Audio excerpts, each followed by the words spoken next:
declining as a percent of the population in the country. We haven't had a robust economic activity, and we tried to move in place in a way that would be pro-growth, so that we could attract more people, attract more businesses, attract more opportunities. And that was working. And we were seeing that attraction, and particularly attracting in the region, and particularly on the Missouri border. We've seen record small business creation taking place. We've seen record private sector employment. We've seen record low for the last 17 years unemployment rates for the state of Kansas on the private sector side, at the same time that the public sector side has not been growing or has been smaller. Because long-term growth and the key to America isn't building government. It's providing more opportunities for people. That's the long-term opportunity. That's the long-term vision. That's the long-term opportunity for this country, and what's always been the best for it is to provide that chance, provide that choice. Let a person get out there and try. And they may fail, but you hope to get a lot of people trying. And then eventually end up with your good large employers like Garmin, other groups in the state, or what's more typical, a whole lot of small businesses that are having 3 people or 5 people that work with them. And for years I've heard people saying, well, you give all the subsidy to big business, what about me? And this is somebody that hires 2 people that's been in their community for 50 years, and they're saying, you know, I'm kind of struggling out here, and you guys are putting a lot of regulation and taxes on me. And so what we did coming into office is to say, let's give the small business guy a break. Let's not tax him. And in all our economic modeling, that showed a very strong growth of jobs taking place with it. So we did. Took the tax off of small business. Record numbers of small businesses for 6 years in a row. As I mentioned, record private sector job growth in the state of Kansas off of that policy.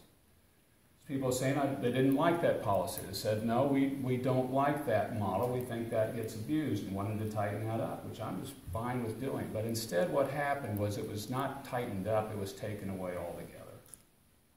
And now you're going to see small businesses taxed at 5.7% income tax rates, and you're going to see the creation and the number of them go down substantially, and you're going to see the migration from other neighboring states into Kansas slow down substantially.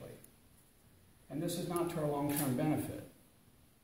This isn't the right way to go. There was another way. And we kept working with people, but that just wasn't in the cards and was difficult to happen. And you get late in the session, and I think a number of people threw their hands up and said, this is the only way to go. The unfortunate thing is it's a bad way to go. And we're going to have long-term negative consequences for the economy of the state, for the people of Kansas going this route.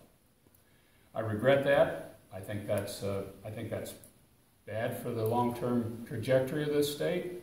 It's a decision that was made. It's a decision that will be implemented, and we will handle and deal with that. And a lot of people made it about me, but it's not about me. It's about Kansas.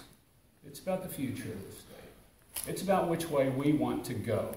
Do we want to be a high-tax, slow-growth, or no-growth state?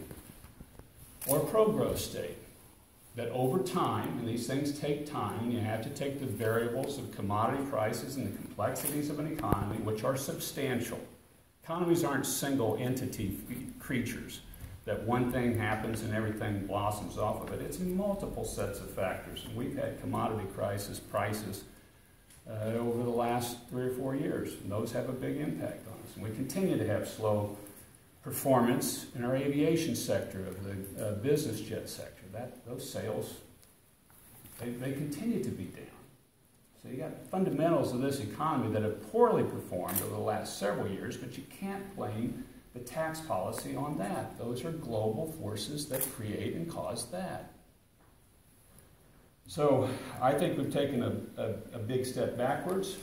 I think it's the wrong philosophy to implement, but you get late in the session and things like this happen and move forward as people don't see another option or another way. And I understand that. I've been a legislator and I understand the difficulties of doing that job. And we've got a number of fine people in the legislature trying to do their level best that they can. I just think this is the wrong way for us to go. Governor, so all right. move forward with that. John? Thank you very much, guys. Governor, Appreciate it. what about the schools? Governor, what does this mean for your legacy?